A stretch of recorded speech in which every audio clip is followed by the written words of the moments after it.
Et on commence avec l'échauffement, avec une trentaine de jumping jack. Pour la coordination à la fois des bras et des jambes.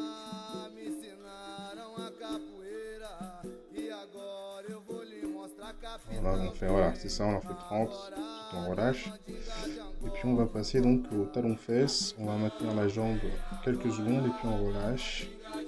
On va alterner donc successivement la jambe droite et la jambe gauche. On fait ça donc voilà, une dizaine de fois pour chaque jambe.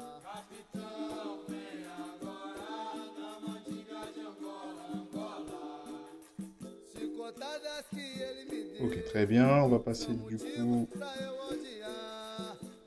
au muscle de la jambe toujours. Donc on va effectuer des mini quechades vers l'extérieur de la jambe. C'est ça. Ça pareil. 10 de chaque côté à peu près. On tend les bras. On fait des mini cercles avec pareil, on fait donc 5 tours de chaque côté. Voilà, on passe au tour, un tour d'un côté, puis on change de sens. Voilà,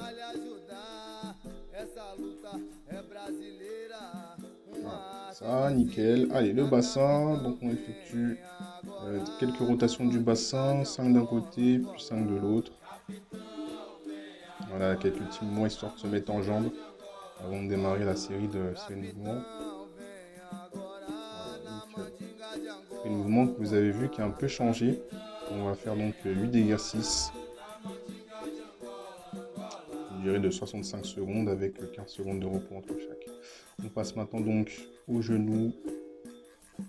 Voilà. Genou vers l'extérieur puis vers l'intérieur. Le cercle puis les poignets. Voilà. On bouge les poignets, on le tourne, on tourne, on tourne, on tourne.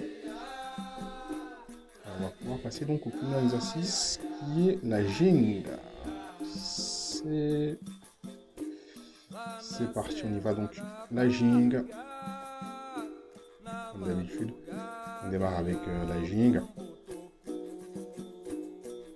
Ça va nous permettre donc de faire quelques rappels, toujours très important les rappels. On bras toujours devant le visage.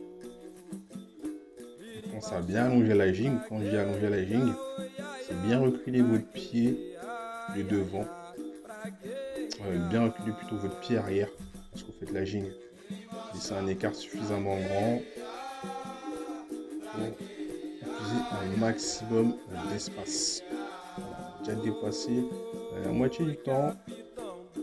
Dans la gingue, on est bien appuyé sur les jambes. On relâche bien les épaules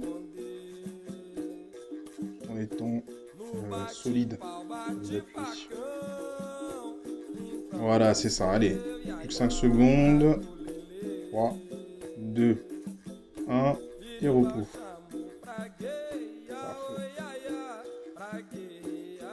Pensez à avoir une bouteille d'eau à côté de vous. Hein. D'accord, si jamais vous avez soif. On va passer au prochain exercice qui va être donc des élévations de la jambe. On va alterner donc jambe gauche et jambe droite en position basse. Donc sur une position standard, on va juste mettre les mains au sol. Voilà, on lève le pied le plus haut possible. On garde la jambe tendue. Voilà, le regard donc va se diriger vers notre pied qui se lève. Voilà, c'est ça.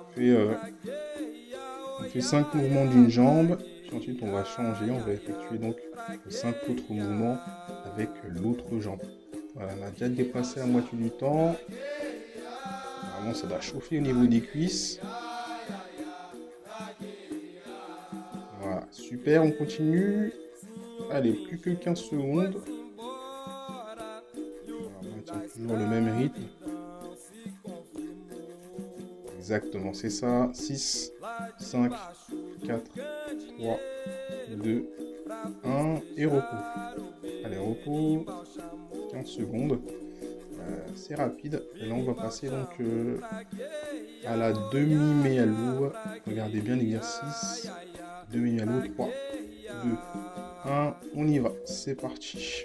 Donc là, on fléchit. Regardez bien l'image. Je vous montre. On va juste fléchir une jambe, prendre l'autre.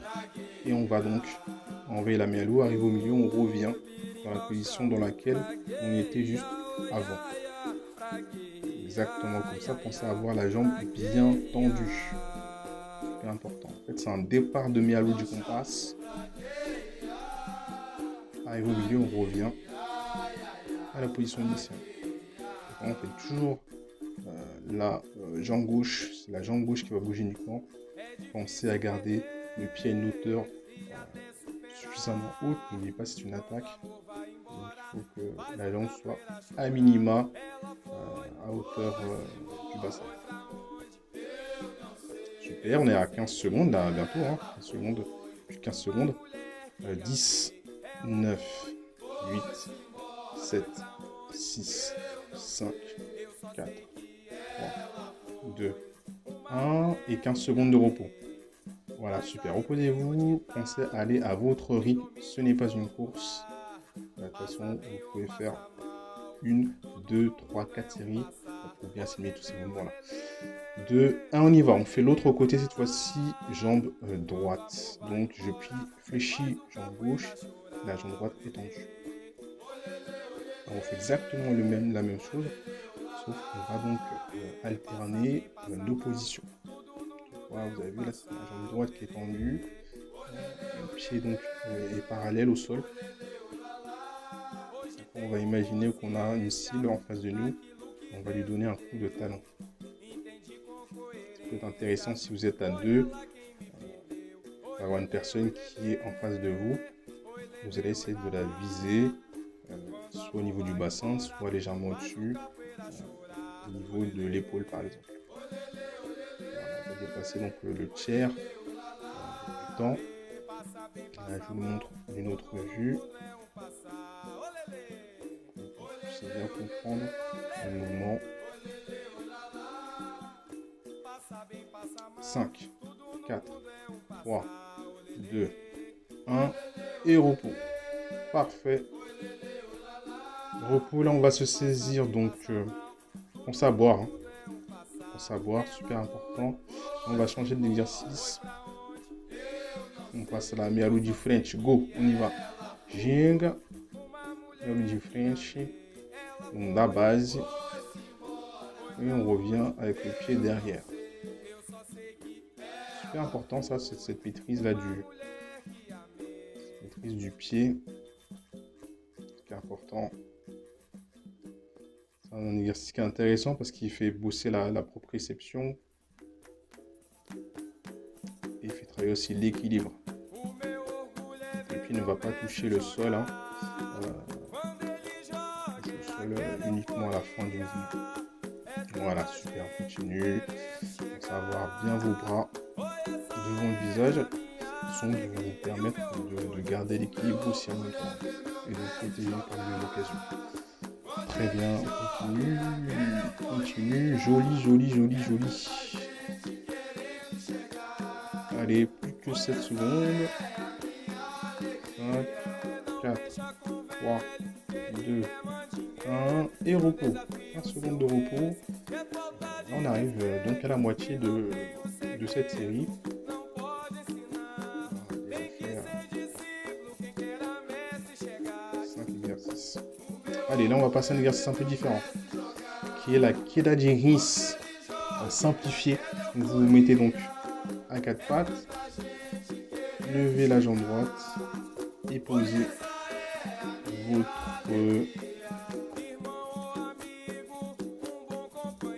gauche sur le coude gauche, tout le bas de l'abdomen. La jambe gauche, on va répéter cette opération plusieurs fois. Voilà, le regard bien sûr se situe côté opposé. Voilà, c'est ça. Très bien. C'est important là, c'est d'avoir le bras bien perpendiculaire au sol. voyez, mes deux bras sont perpendiculaires au sol. Il ne faut pas qu'ils soient justement à l'horizontale. Sinon, vous n'allez pas pouvoir tenir en équilibre sur le coude. Okay. Voilà, super. On fait juste un côté, on fera l'autre côté. 4, 3, 2, 1, et repos. Allez, on y va. On repose, on se repose. On va passer donc de l'autre côté. Sur un tapis. Vous pouvez le faire au sol directement, mais c'est vrai que c'est plus confortable sur un tapis. Et on y va. On fait l'autre côté. Queda divise, côté droit. Cette fois-ci, on change de position. C'est le bas de l'abdomen, le bas droit de l'abdomen qui va coller le coude. Et je vais ma jambe gauche. Et je garde toujours mon genou gauche au sol. C'est plus facile. C'est beaucoup plus facile. Ma tête elle va toucher le sol et je regarde dans la direction de mon autre bras. Voilà, très bien. On va à son rythme, tranquillement. Le but, c'est, comme je l'ai dit, c'est pas de faire le plus rapidement possible, mais c'est vraiment de vous appliquer. Ensuite, quand vous serez habitué, au niveau de la deuxième, troisième série, ce sera beaucoup plus facile. Très bien, on est quasiment à la fin. Allez, plus que 7 secondes. 6, 5, 4, 3, 2, 1. C'est parfait. C'est parfait. 15 secondes de repos. On va mettre le tapis ou la couverture de côté. Allez voir si jamais vous avez envie. Et puis on va reprendre dans 3 secondes. 2, 1, on y va. Donc là, on va faire la mialu du compas en partant de la gym. On va le faire sur place. Regardez bien la position. Voilà, c'est ça. Donc à chaque fois, je me mets toujours sur le bol du pied pour effectuer ma rotation. Je pense à changer de côté aussi. Donc en fait, on finit le travail. C'est la suite de l'exercice qu'on a fait au mouvement numéro 2 et 3. D'accord. Donc au début, hop, on se met en position, on envoie la mialu et on termine la rotation jusqu'à arriver en position jing. On effectue ça encore une fois. Et quand on est à l'aise, on n'est plus obligé d'aller à tatillon avec les mains comme je suis en train de faire. On va direct. Hop. Donc on est à l'aise. Dès qu'on trouve sa stabilité. 3, 2, 1. Fin de l'exercice.